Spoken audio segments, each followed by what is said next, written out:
നീണ്ട ദിവസങ്ങളുടെ പ്രാർത്ഥനകളും പ്രതീക്ഷയും വിഫലമാക്കിക്കൊണ്ട് കാസർഗോഡ് ബന്ദിയോട് കാണാതായ 10ാം ക്ലാസ്സുകാരിയുടെ മൃതദേഹം കണ്ടെത്തി. കുട്ടിയോടൊപ്പം ദുരൂഹമായി കാണാതെയായ 42കാരൻ ഓട്ടോറിക്ഷ ഡ്രൈവറുടെയും മൃതദേഹം അതേ സ്ഥലത്ത് തന്നെ കണ്ടെത്തി. വീടിന് സമീപത്തെ കാട്ടിലാണ് ഇരുവരെയും തൂങ്ങി മരിച്ച നിലയിൽ കണ്ടെത്തിയത്.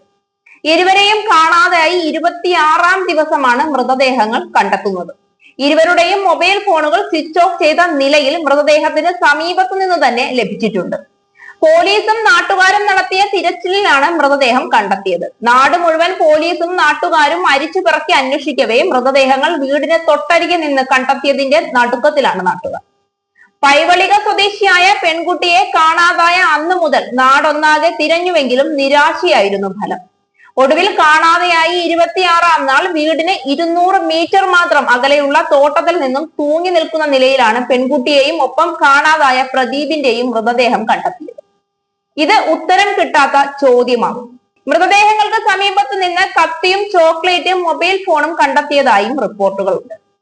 കാണാതായ ദിവസം ധരിച്ചിരുന്ന അതേ വേഷത്തിലാണ് ഇരുവരുടെയും മൃതദേഹങ്ങൾ കാണപ്പെട്ടത് എന്നതും ദുരൂഹത ഉയർത്തുന്നു. ഫോണുകളുടെ ഏകദേശ ലൊക്കേഷൻ കണ്ടെത്തിയത് തോട്ടത്തിന് സമീപത്ത് നിന്നായതിനാലാണ് ഇവിടം കേന്ദ്രീകരിച്ച് തുടക്കം മുതലുള്ള എല്ലാ തിരച്ചിലുകളും നടത്തിയത്. എന്നാൽ അന്നൊന്നും അവിടെ നിന്ന് യാതൊരു സൂചനകളും ലഭിച്ചിരുന്നില്ല. ആദ്യഘട്ടത്തിൽ ആൾപ്പാർപ്പില്ലാത്ത സ്ഥലങ്ങൾ കേന്ദ്രീകരിച്ചാണ് പോലീസ് തിരച്ചിൽ നടത്തിയത്.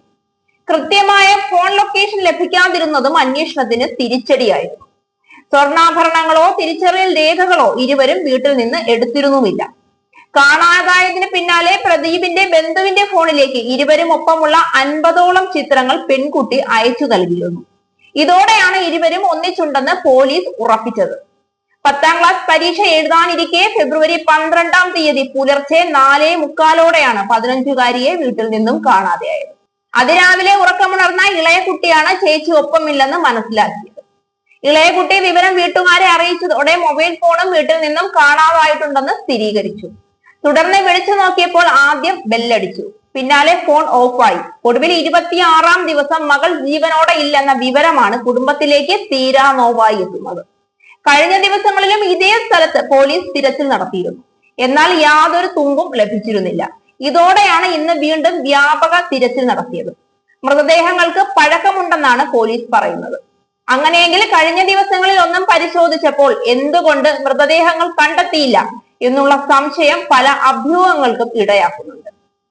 സംഭവത്തിൽ പെൺകുട്ടിയുടെ കുടുംബം ഇക്കഴിഞ്ഞ വെള്ളിയാഴ്ച കോടതിയിൽ ഹേബിയസ് കോർപ്പസ് ഹർജി ഫയൽ ചെയ്തിരുന്നു. മകൾ തിരിച്ചു വരുമെന്ന പ്രതീക്ഷയോടെ ഇരുന്ന കുടുംബത്തിന് ഈ സംഭവം ഒരിക്കലും തീരാത്ത നോവാവുകയാണ്.